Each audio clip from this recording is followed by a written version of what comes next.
G'day everyone, this is Jackson Malone, the Wealth Mentor, the co-founder and CEO of Aureus Financial, and we're here for another episode of Enjoy the Journey podcast. My name is Sam Panetta. I'm the co-founder and COO of Aureus Financial. On Enjoy the Journey podcast, episode number 23, we are joined by Mr. Daniel Nero of Lang & Simons DY. Yeah, g'day guys. I'm Daniel Nero from Lang & Simons in DY, and I am one of the principals there. And the boys have welcomed me in, so we're going to talk a little bit about real estate and what's going on out there, I guess. There is a lot going on, so it's good to get an inside view from you today, mate. Yeah. So look, there's obviously an ever-changing environment when it comes to real estate, and all of our listeners and viewers love bricks and mortar. But it's hard to know what's actually going on and have a finger on the pulse. So you're on the coalface, mate. Oh. You see what's going on. So, mate, give us a bit of a rundown of, I guess, the current state of the property market. What's happening? What are we seeing at the moment? Yeah, so right now, a bit of background about me. I've been in real estate now for 17 years. So I have seen it go up, I've seen it go down, I've seen it completely plateau. And what I've found probably in the last sort of 8 to 12 months now, that correction is definitely here. So everything you have heard in the marketplace, it's not as doom and gloom as they perceive it. They always overplay that, but it has definitely corrected. So what we're finding is the buyer numbers through our open homes have quieted down a little bit. You're still getting heads through the door. So I can't stress that enough, that there is still buyers out there. Mm-hmm. And what I'm finding is people just have to be smart. Like right now is a really good time to buy. And our vicious cycle in real estate is that, when buyers start to realize, hang on, I can get some really good value for money here at properties. So right now it's quiet. So when the buyers start to realize that's happening, they're going to come back to the market. And what's that going to do? That's going to bring all the buyers back in because they've realized prices have corrected and they can buy stuff and it's affordable. And then I believe that it'll take off again.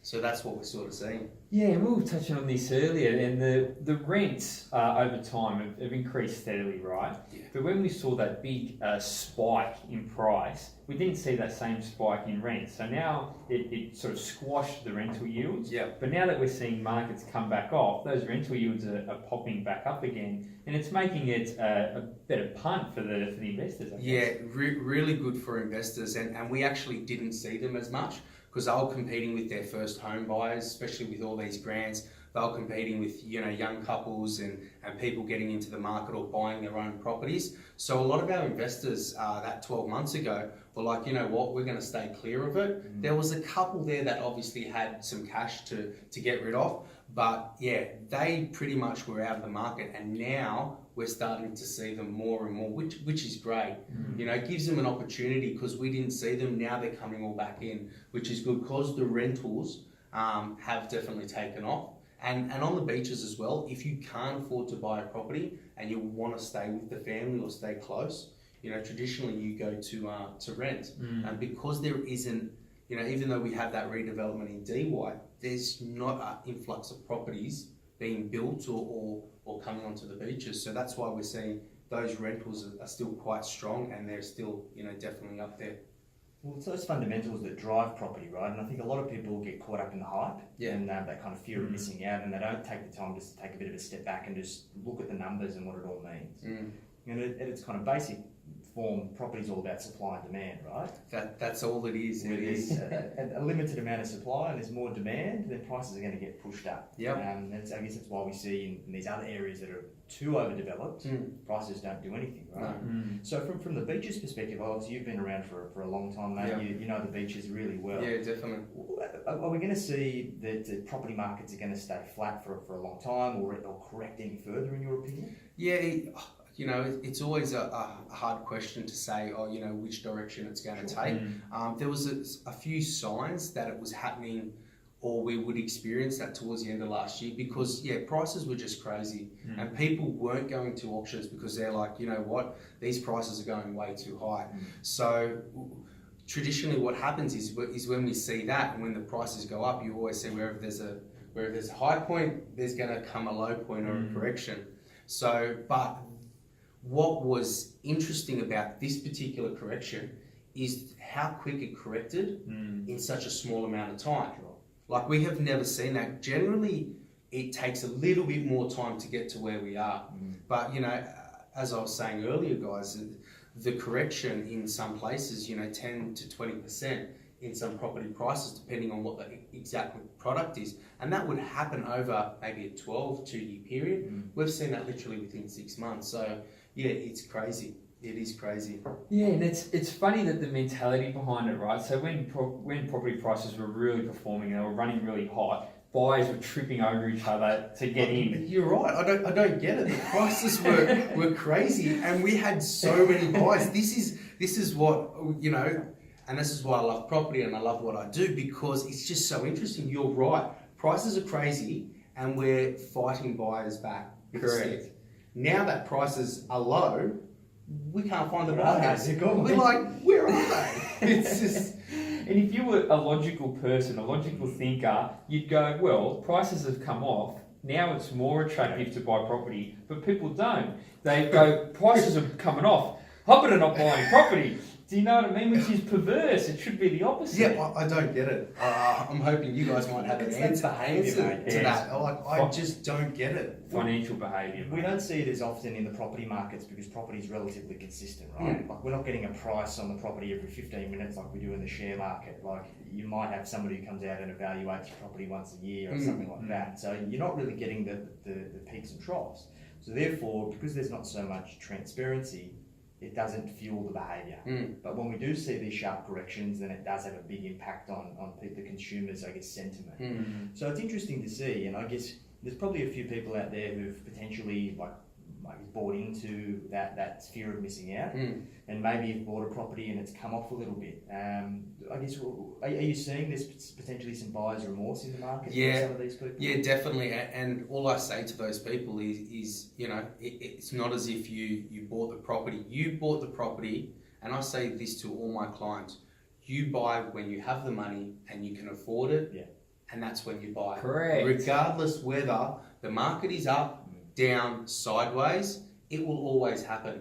So if you've got the money in your hand and you can afford it and everything's good, go out and buy a property, regardless what it's doing. And if the market comes back, oh well, that's just all part and parcel of real estate.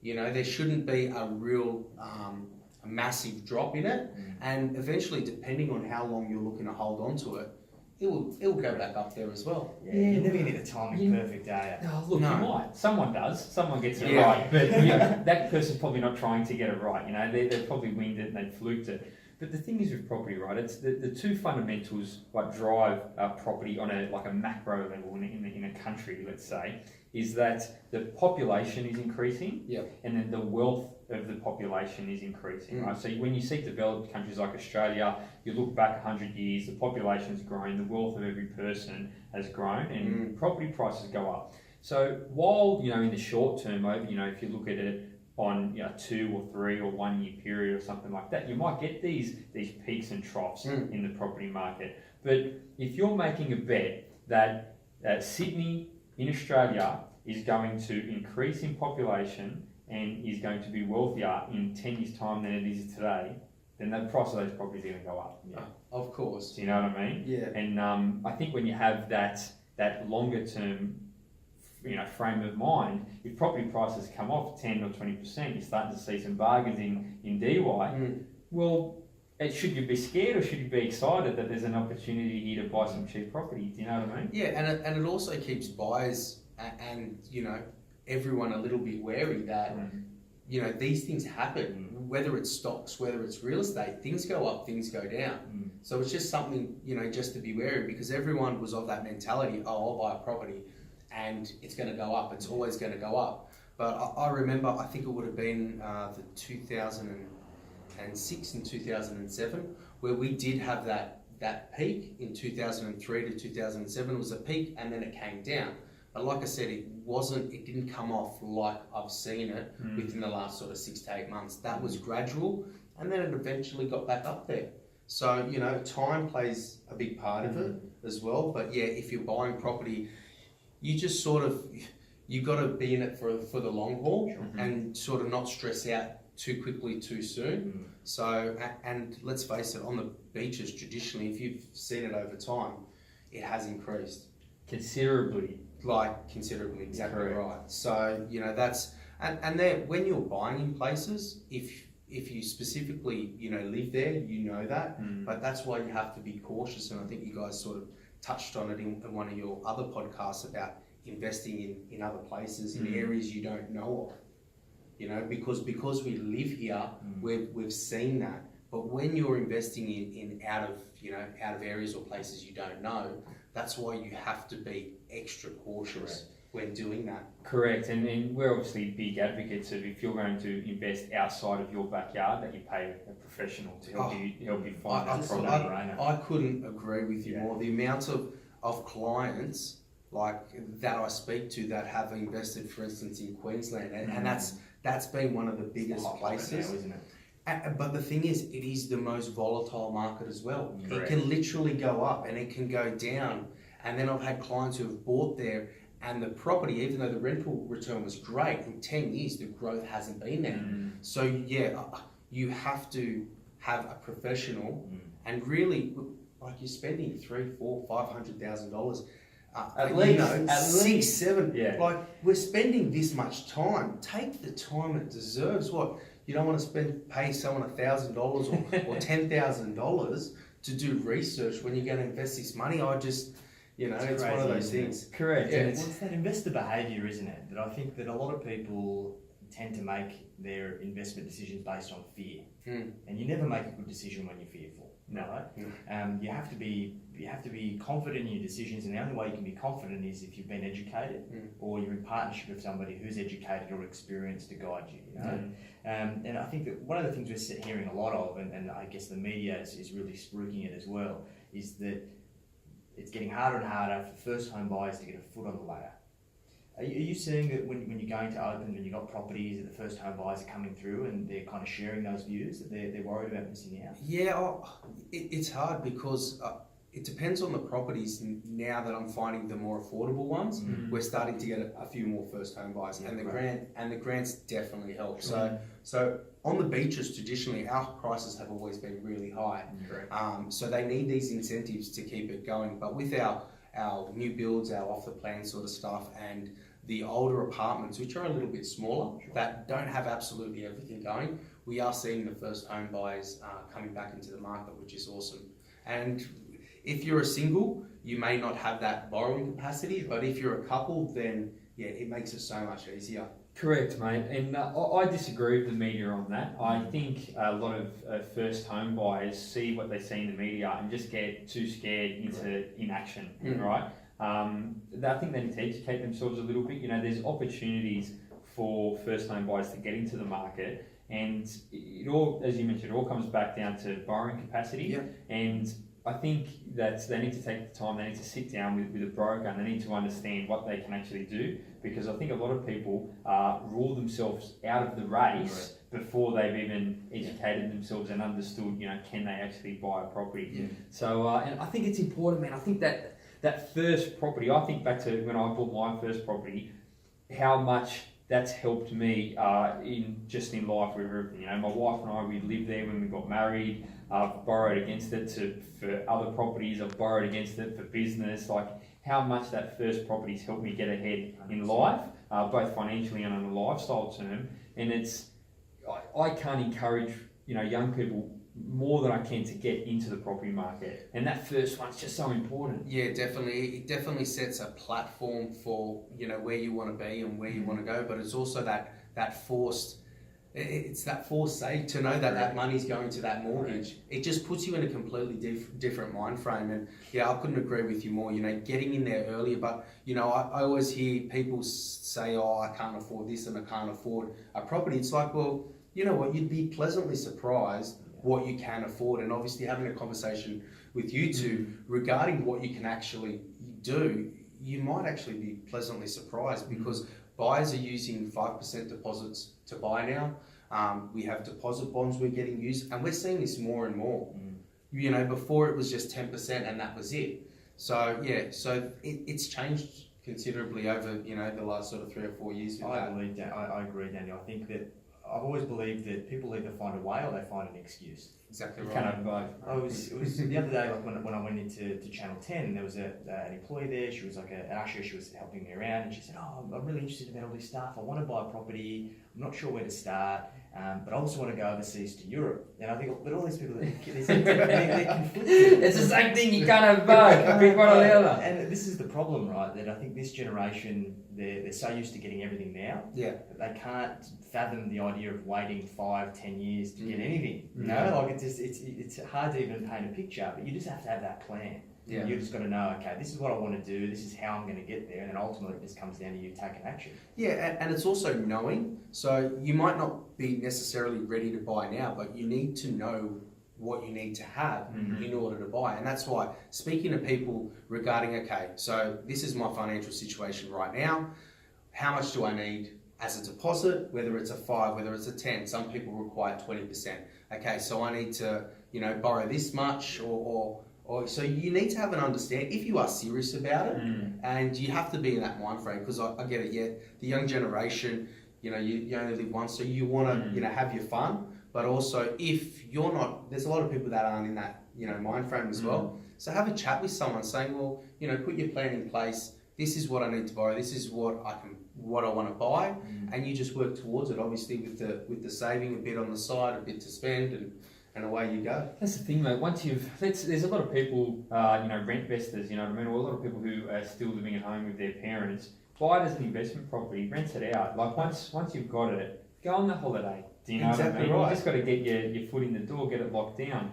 So, mate, a lot of our viewers are from the Northern Beaches. What are some of the opportunities that you're seeing that first home buyers could get involved with? Yeah, first home buyers and investors. I was having a chat to you guys earlier about it. Like our 1-bedroom market, this is the first time in 8 months that we've seen a selection across the beaches of 1-bedroom units under 600,000. For instance, I've got one which has just come up for sale. It's in Pacific Parade, so beach side of Pittwater Road, which is very popular. We've got a guide on it, 505 to 545. We've got an estimated rent around that sort of 430 a week for a 1-bedroom unit. We haven't seen that. How long? How long's it been since you could buy property? Mate, for that, I reckon it has to be at least 2 years. Yeah. 2 years since we've seen it at this level. But the good thing is, one was rarity, but you've actually got a selection. So, like I said, mate, it still blows my mind. When the prices are through the roof, there's buyers everywhere. Yeah. Now that the prices are really affordable and it's ideal to get in the market, please buyers, come out and buy stuff. It's awesome timing. Yeah, and look, I think lending's gotten tougher. Yeah. Do you know what I mean? Lending's gotten tougher, and I'm on the coalface there. I can see it. I've seen it happen in real times. I've seen it rule by rule and policy by policy get tighter and tighter and harder for people to buy property. But when I was younger, my first ever mentor, he said to me that if you want to succeed in real estate, you have to understand finance, because real estate and finance are the same thing. Yeah. Right? So I do understand that with the restrictions, it is harder for people to borrow money. But you need to look at that as an opportunity and say, all right, should I just count myself out and assume that I can't borrow, or should I still check, because maybe it's harder for all these other guys and they eliminated a lot of the competition who were the other buyers. But if you're one of the, let's say before 8 out of 10 people could borrow, let's say now it's 4 out of 10 people could borrow, half of your competition has just been eliminated. Have a crack, take advantage. Yeah, and it's also understanding their personal situation. That's why you have to talk to people that know this sort of stuff. If you are living at home, you've got to look at, okay, well, what I can buy, and then you got to look at it a little bit more in depth than that. You're living at home, you buy it as an investment. Well, what's my rental return? That's what I'm saying. You just can't assume, because you will be pleasantly surprised that now that prices have come down and rent literally has stayed the same, like the shortfall is so small now, so you're in a much better position. So yeah, it's the assumption. You just can't do that, because you'll go begging and then you will price yourself out of the market in the next 10 years. Well, how many people did you see over this last cycle were waiting for the market to correct? They were waiting for the market to correct, and they waited and they waited and they waited, and the market went up 20% year on year on year on year, and they priced themselves out. Oh, do you know what I mean? We've had so many people that, you know, I'm personally not a gambling man, but there are people that the market was hot, so they sold their houses, and they're like, oh no, it's going to come back, it's going to come back. It didn't end up coming back for the last sort of 3 or 4 years, and they sort of priced themselves, or they sold at a good time, but because the market still kept on going, they've had to pay even more. Yeah. But now we've got that change and that correction. Yeah. So we're seeing this a lot, and a lot of our clients have set themselves up on the beaches. They might have a unit, they've obviously got a growing family, and they want to take that next step to maybe get the house and kind of continue to upgrade. So from a strategic standpoint, and back on that point, if you are going to be looking to sell and then rebuy, what would be your advice or guidance for those types of people? yeah, so it's a really good question. If we had this conversation 8 to 12 months ago, I would be saying buy something first, because that was the hardest thing. Because there was so much competition, and the house that you particularly wanted, there would have been 4 or 5 buyers bidding on it. So we weren't concerned about selling our clients' properties. We were like, go out, find what you want to buy it, and then we'll put your property on the market, because there's buyers everywhere. It'll sell within our average days on the market, or our window was anywhere about 21 days. So we would sell a property. So 2 to 3 weeks for an apartment, it would be gone. So we're like, yeah, encourage him to buy, then we'll sell your property. Now it's completely reversed. And because we can't pick the market, all the pricing, because it's just changed considerably, we're saying put your property on the market, find a buyer, get an extended settlement. Normal settlement 6 weeks, extended settlement 12 weeks. So put your property on the market, find a buyer. Now, back in the day, we used to say, find a buyer so you know exactly you're going to get $761,000.35 for it. You know exactly what you've got to play with, because it's just too risky. Yeah. Like in this market right now, going to buy something, then for instance, putting your unit on the market, yeah, it's scary, because especially DY with, you know, so much competition, the price correction, there's too many elements. Yeah. And 10 grand makes a huge difference. As you boys know, 20 grand makes a huge difference. And that's been some of the variances we've seen. You know, we're talking a normal 2-bedroom apartment where there wasn't much change. There has been. And it's good to see your strategy adapts, mate. It adapts quickly, hey, with how you have to do things. I completely agree. And for me, it's you know, like I said, I've seen it up and down. It's very personal. I own the business. So, you know, I always put myself in that position, and the advice that I give people, you know, they may not like it, but it's what I would do. And at least when I go home to bed at night, put my head on the pillow, I know, you know what, I've given them the advice that I would do. Yeah. You know, and you're right, you just have to adapt to the market. Yeah, correct. Mate, on that point, let's talk about the business a little bit more. That's what Enjoy the Journey is all about, the journey that you go on, you know, as a business person, as an investor, as an individual. How did it all start for Daniel Nero? Yeah. He was 15 years old. What happened from then till today? Yeah, so I went to school so long ago now. I went to school on the beaches, and my father and my brother were all carpenters. Yep. I tried that while I was at school, and that was probably a little bit too physical for me. So I said, there's got to be something out there that I can do, which, you know, isn't as hard. So I thought. Anyway, I had an opportunity to start in real estate, like literally straight after I left school. Yeah. And that was in 2001.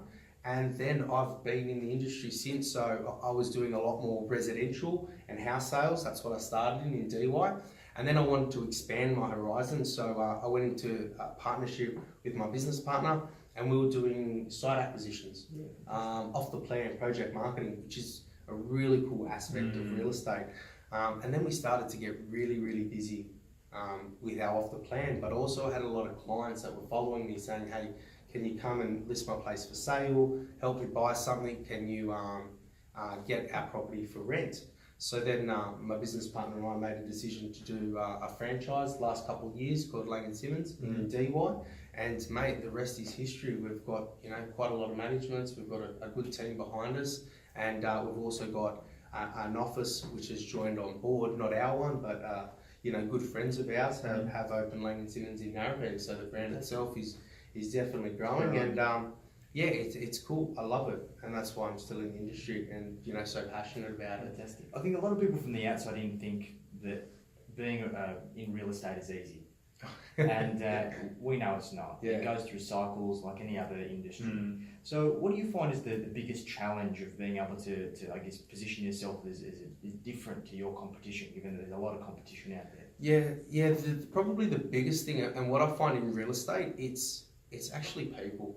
It's it's so cliche that I say that, but I firmly believe that if someone knows you and knows you personally, they will give you that opportunity because we're very, very similar. Some of our strategies will change depending on the property, and also our experience. So there are a few different facets, but in real estate, a lot of homeowners, when they go to sell, they'll call 2 or 3 agents in. And at the moment, with how many real estate agents are along the beaches, the opportunity you get is very minimal. And then they're going to give you their biggest financial asset in a meeting of an hour to 2 hours. And this is what we were saying, when you're buying out of area, you're paying people to give you advice, but you're going to give your biggest asset to someone that you've only met for an hour or 2. So you have to, mate, there's so many ways of, some people will choose an agent because they've quoted them the highest. Some will choose an agent because they're quoting the cheapest fee. So it's you got to find a happy medium there. But I believe that people will choose, for instance, myself. A lot of the business I get is referral because they've dealt with me. They know the sort of person I am, and they know I will always do the absolute best for them. So that's what I'm finding. People just need to be a little bit more cautious when giving your biggest asset to an agent to sell. Okay. So also the history and the experience that they've had. So on that point, mate, assuming that a buyer's looking to find an agent to represent a seller, I guess they're looking to sell their property and they're going through the agents to try and find the right one for them, what would be your kind of tips of what they should look out for? Yeah, so I think the biggest thing is experience, how long they have been in the industry. Also, what we're finding is a lot of agents who are listing properties for sale are potentially giving it to offsiders to sell. So you have to be cautious that the person that you're actually employing will be handling the negotiations and will be giving you all the feedback as well. So history, what they've sold in the area, the fact that they're local and that they don't know the area are probably the biggest pointers in selecting that. And you have to feel comfortable with the person. We're in a people business, 100%. And I think a lot of people are so wary of that now. So it's so funny because they say that they'll know whether they're going to go with you probably in the first sort of 10-15 minutes, and that's human nature. You get a good feeling about someone, I guess. It's the old thing, it's they've got to like you. That's do you know what I mean? Yeah. If they don't like you, they're not going to do business with you. And I think also another thing, the way that the vendor works with the agent's going to work that way with the buyers as well. Do you know what I mean? So if you've got a real bad feeling about whoever it is that you're sitting down and interviewing as a vendor, then the buyer's going to feel the same way. You know? Right. And that's been a bigger part, one of the biggest sides of a lot of my referral business is because people have bought off me and they're like, you know what? You told us everything we needed to know. You were genuine, you weren't pushy, and we want you to treat buyers for our property the way you did with us. So that's part and parcel of it. And a good segue on that, I guess the investors who have a portfolio, we get people that are in a couple of different baskets. Some that like to do it all themselves. They'd say, I can do that job. I can manage the property, deal with the tenants. That stuff's easy. Or people who just want to have a hands-off approach. So I guess another part of your business is obviously the property management aspect as well, right? So from your perspective, you have to get a property manager. You have to. If you're trying to manage your own property, you're a lunatic. You're an absolute lunatic. Let Daniel do it. Don't do it yourself. I can't stress this enough. Surely no one does it. The people who manage their own properties. There are. What? There are. Why? Yeah. I know. Why would you do that? For what they actually pay an agent to manage it,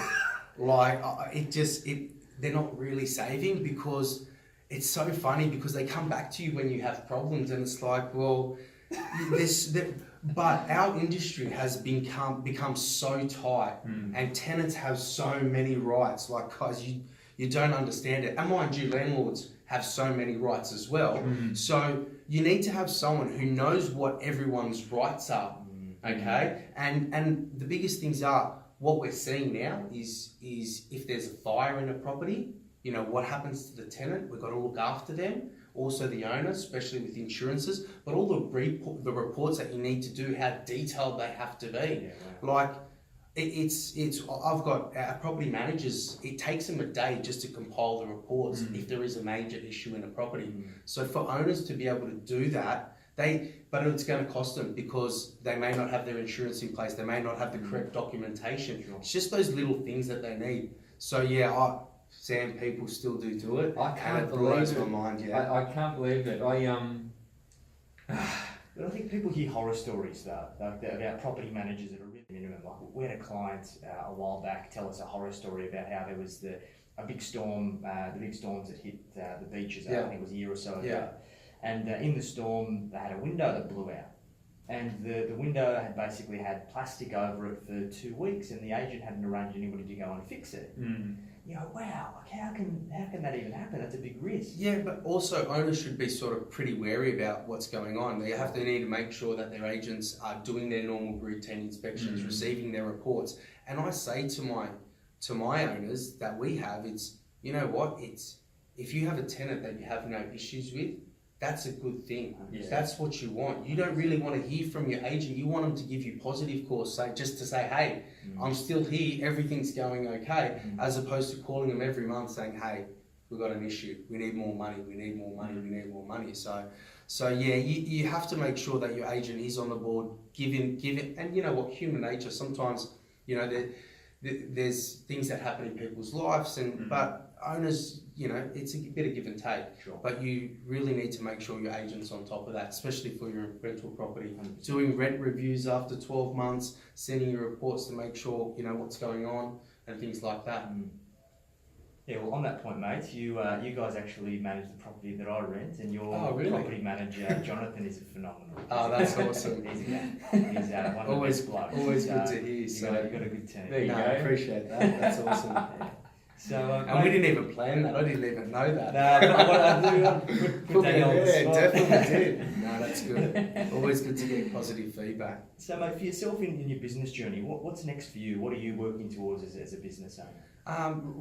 Right now we've had we've moved offices to where we are. We're set up, and our growth has just taken off considerably. So what we're trying to do now is our property management is running really well. It's like a well-oiled machine. The people in there, are awesome. We love them. They're part of the family. But now, I guess for me, it's more growing the actual business as a whole, the sales side of it as well, which is a big thing for us. So I still love my project marketing, doing our site acquisitions and things like that. But just getting the business to a real humming stage is where we're doing, and who knows, we might open up a couple more offices. I don't mind that. That's good. I've always got that there. That's always there. So, but I want to make sure that that's just perfectly and can literally run by itself. And then we'll look at a few other suburbs in the area, which is cool. It's the tipping point, hey, between like being a really good technician, a really good sales agent, and then being the business owner, and then building everything else up underneath it. And it's juggling the two. That's how the big hours and the big days compound, I guess, don't they? Yeah, and I'm actually really lucky because my business partner, George, we've been together for quite a long time. So he gives me the luxury to focus on a lot more of the sales side of it, where he does all the rest of the business, property management, account, does everything. So he's a superstar. So it's good. We've got that, that balance to be able to do it. But yeah, otherwise I don't think I'd ever leave. I'd never see my family if I was there all by myself. That's for sure. You don't want that, mate. No. So, what are some of the big projects happening in DY? I know everyone can see that's that big Meriton Tower. Yeah. And everyone from space can see Everyone that one going up. Yeah, definitely. But what else is happening in DY at the moment? Yeah, so DY's, the big thing about people think, oh, there's more units, but yeah, DY itself hasn't actually grown. So all it is going up as opposed to going out, where a lot of suburbs out west have that luxury to do. Correct. And then people have to really remember that mate, the Northern Beaches is growing. The population is growing ever so much. So even though you think that there's more properties in a scale of things, there's not really, if that makes any sense. Yeah. So you have your bigger developments like Meriton, for instance, and that's gonna, I reckon it's gonna be the center point for DY. It's just gonna make it a complete hub. I reckon it's really cool for the suburb. It's still one of the only suburbs you can still walk to the beach, and you've got all the major shops all in walking distance. It's cool. So yeah, there's Meriton's doing a couple of hundred in theirs, and then there's a couple of other supporting developers around there that have their own, which are blocks of 100.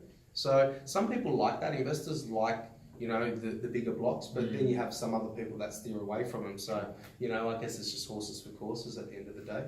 Yeah, and look, DY's changed a lot in 15 years. Do you know what I mean? You weren't living on the Northern Beaches, but it was a pretty rough sort of area. You know what I mean?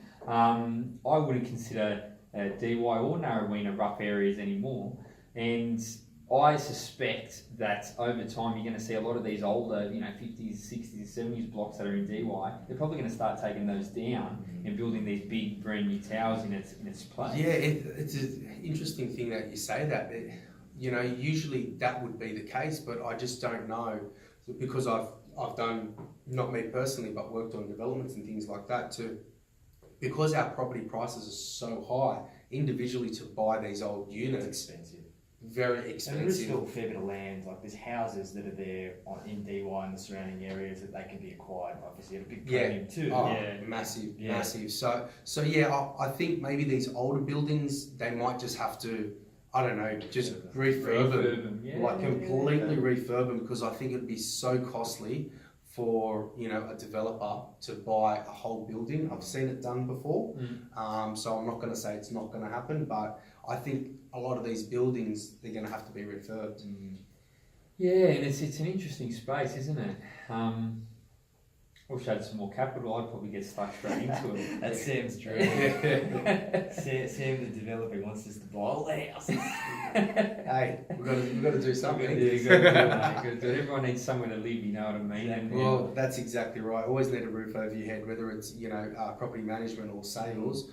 That's why, you know, our business is you know, always growing, always, you know, going full throttle. And it will, mate. And a lot of people, especially I think the older people, they get the shits. They get the shits that there's these units going up. You know, when they came here, they, you know, were in the 50s or the 60s. They were buying houses. There was, mate. You know, I've heard so many of those stories. And they get the shits that, you know, these people are building units, but everyone needs somewhere to live, right? There's a lot of immigration into Australia, especially Sydney, but not even that, right? So we're all going to have kids, and then our kids are going to have kids, and then their kids are going to have kids, and it doesn't go like this, right? It doesn't go like that, it goes like this. That's right. Right? So for every one person, there's going to be one or two or three more, and it's going to expand. You can't get the shits about the developments happening, because where are your kids going to live? That's where are exactly your grandkids right. going to live? Do you know what I mean? When it's $4 million for a 500 square metre house, then, you know, then it's $1 million for a 1-bedroom apartment. Your kids are going to need to live somewhere, so we need to continue to build to accommodate. Yeah, definitely, and that's what I'm saying. With the Northern Beaches themselves, we don't have that luxury of land. Correct. We do have our green space, but we do need that green space. Yeah. Otherwise, we're just going to be a city. Correct. Like it's just going to be built up. So you still need that. So yeah, the development, it has to happen. Correct. And I still think council's pretty restrictive of how high they can go up. So it needs to be done, but it's a good part. Yeah, like I said, it's a part of real estate that I love is having that you know, that arm to do site acquisitions and off the plan stuff, because it's interesting. And mind you, these people that have these houses, you know, we're getting them at an absolute premium. If they were to put these houses on the market as a normal property, you know, they'd only achieve X amount. But if we can compile them together with a couple of other dwellings, they're going to get a premium. And the thing is that the interesting thing about that, because our property prices grew so much, the difference really now between the development price and a normal house price, it wasn't like it used to be. It's still close. It's still better, but it's not you know, huge. it's not, yeah, because of the growth of Like normal houses. 20% or 30% over like what the Yeah, market rate so was. people still have that perception as soon as the developer's going to buy it, and you know, I'm going to get double the price. You know, in some cases, they're definitely going to get more, but it's not as crazy as what it used to be.